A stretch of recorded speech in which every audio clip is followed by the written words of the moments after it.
Water underpins every aspect of human and environmental existence, and the severe water challenges facing the world today require an unprecedented global response. And that's where the International Water Association comes in.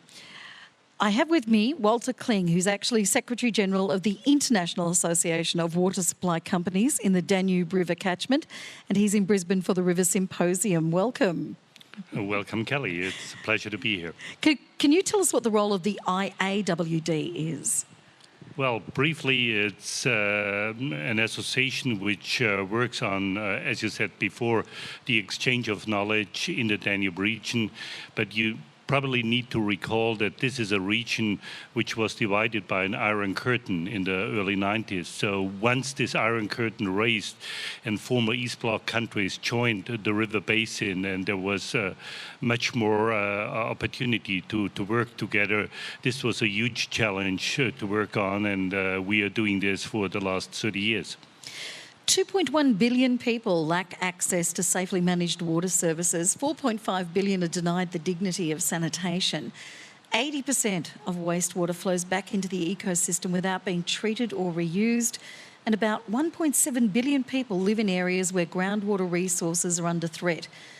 Would you say we've reached crisis point? Well, let's say it carefully. It depends. It depends on the view where in the world you are. What are the circumstances? And there's always a very personal approach, whether it's by the politicians, by the experts, by the scientists. We definitely reached the point of needed action to react on the circumstances. And this is why it's interesting to come to other places. I traveled far from the Danube down here to Queensland, but to see how people approach the work on the river systems, how the communities work and react on these very big challenges which you have in Australia with this continent of extremes, with droughts, bushfires, but floods in the same time. This is interesting to learn about this, and it's as we heard today in the opening session at the keynote. We need to answer very complex circumstances dealing with the rivers, and it's not that easy to find a quick answer. But you need a symposium to discuss this. Yeah.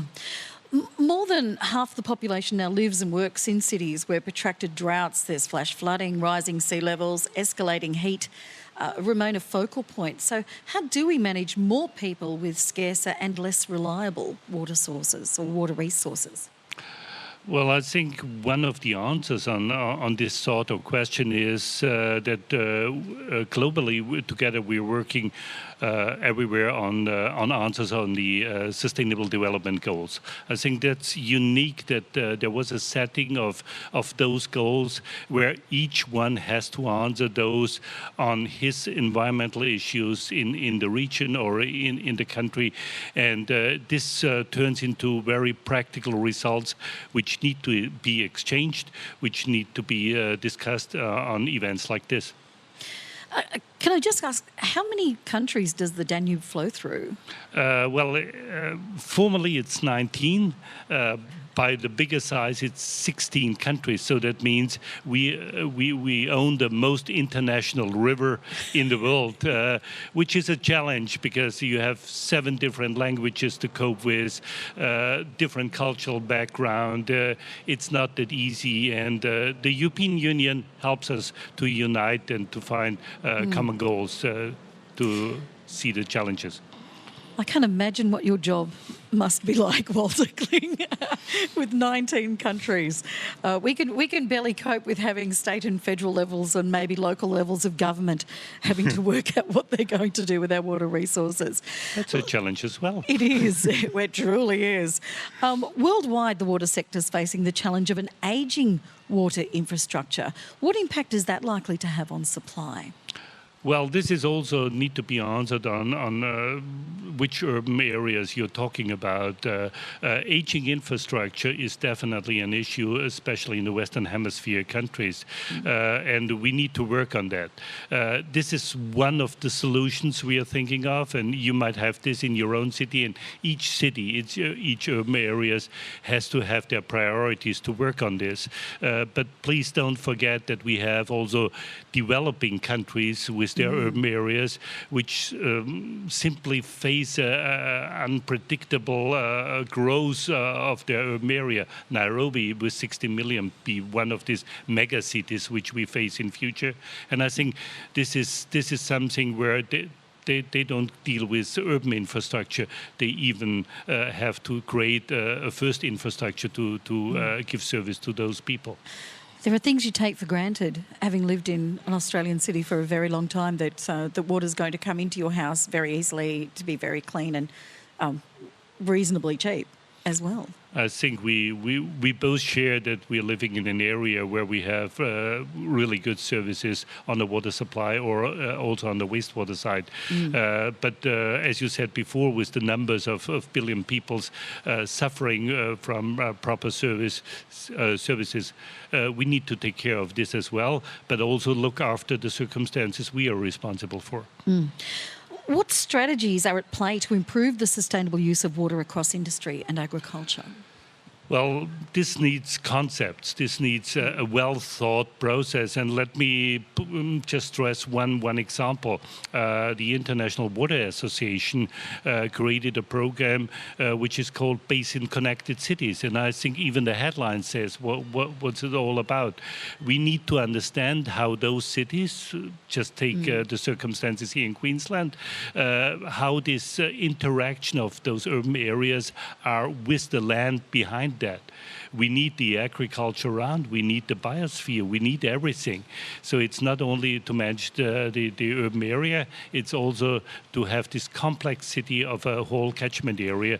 And the Basin Connected Cities is one of the programs trying to find those answers.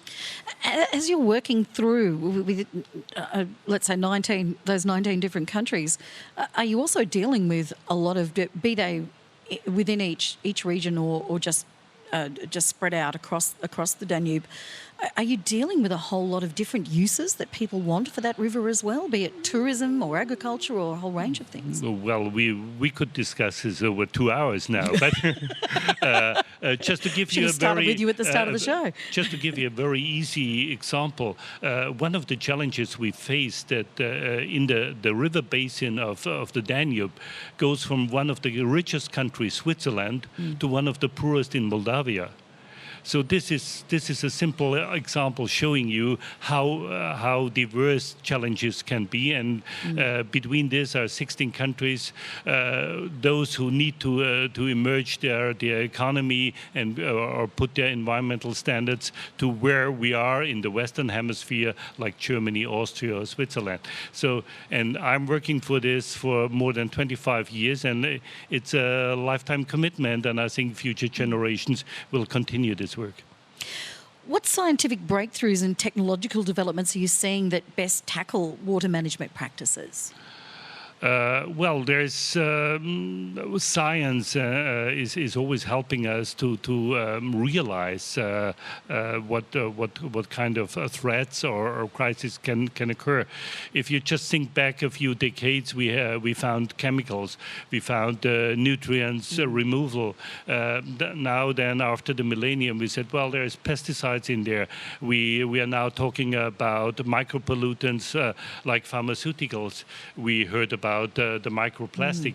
As long as we go on with research, we will find new things and we will learn what to tackle in the future. So it's not easy to answer that. There's still much to learn in the future. We will be hoping, though, and this is everywhere around the world, not just the Danube, that science will come up with solutions for some of these problems that we've created without knowing we were creating a problem. We need to. We definitely need to, and we need to change this also in substantial actions for the river system. Walter Kling, my guest this evening on ABC Radio Brisbane and Queensland. This is The Night the Rivers Sing. And Walter Kling is the Secretary-General of the International Association of Water Supply Companies in the Danube River catchment area and is in Brisbane for the River Symposium. So, Walter, what then are the future trends, the challenges and the opportunities to better manage and protect waterways? I think we touched this just before with various things to do, especially on the research side. But I would more focus on the challenges. We should be aware that working with the rivers, we are facing challenges. I wouldn't call it a trend. A trend looks like a little bit like latest fashion. It's not a fashionable to look after the environment. It's a substantial challenge we have to work with, and I think the symposium here shows us how much we are into that topic. Is there more we can do at the most basic level at home, in addition to less time showering, turning off taps when brushing our teeth, all those sort of things that we've become very used to in Australia, installing a rainwater tank, for example? Are these the same things that are being done in the Danube catchment areas? I think these are things which are done globally. Public awareness has been grown somewhere in the 90s, where everybody was aware, turning off the tap, as you said. The awareness to save water is definitely something where the industry helps us. To reduce the flushing of a toilet is quite easy. The taps reduce the water consumption. The washing machine does as well. And even you have smart sprinkling systems if you're allowed to use them for your garden. So we're doing a much, and the per capita use of water is going down everywhere in the world, which is good. But there's more on the policy side to be done in the future to save the resources. And finally, what measures are in place to ensure the water quality of the Danube and its tributaries are protected for the present as well as future generations? Well, this is also a very complex question, but let me just point out three things. In Europe, we do have, with the European Community, a framework directive for all of those countries, which gives us a legal frame, which has to be put into national legislation. And there's also institutions like the International Commission of Protecting the Danube River Basin, a government institution which works very efficiently on monitoring the quality, setting up a monitoring system, give us an early warning on circumstances. So again, it's a lifetime commitment to work on that, and we will be continuing this and probably also coming back to the symposium here to report about what's happening in Europe. Excellent. I look forward to finding out myself what's going on. Walter Kling, thank you so much. Thank you for inviting me.